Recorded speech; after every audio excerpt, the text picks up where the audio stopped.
தற்போது கிடைக்கப்பட்டிருக்கிற தகவல் என்ன அப்படின்னு நம்ம பார்க்கிறப்போ, இந்த கரூர் துயர சம்பவத்தில் தாவேக தலைவர் விஜய் வருகிற 12ஆம் தேதி நேரில் ஆஜராகும்படி சிபிஐ அவருக்கு சம்மன் வழங்கியிருப்பதாக கூறப்படுகிறது.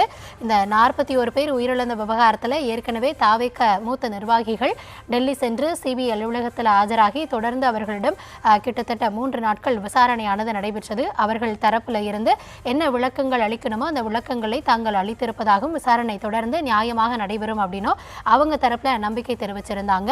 இதனையடுத்தே தாவேக தலைவர் விஜயும் விசாரணைக்கு அழைக்கப்படுவாரா அப்படின்ற ஒரு கேள்வி எழுந்த நிலையில தற்பொழுது அவரும் விசாரணைக்கு அழைக்கப்பட்டிருப்பதாக கூறப்படுகிறது. தொடர்ந்து விவரங்களோடு செய்தியாளர் மதி இணைந்திருக்கிறார். மதி, தாவேக தலைவர் விஜய் விசாரணைக்கு அழைக்கப்படுவது ஒருபுறம் அரசியலாக பார்க்கப்படும், ஒருமுறை இது சிபிஐயினுடைய வழக்கமான விசாரணை துணியா, இதை எப்படி நம்ம பார்க்கலாம்? அதாவது இது ஒரு வழக்கமான விசாரணை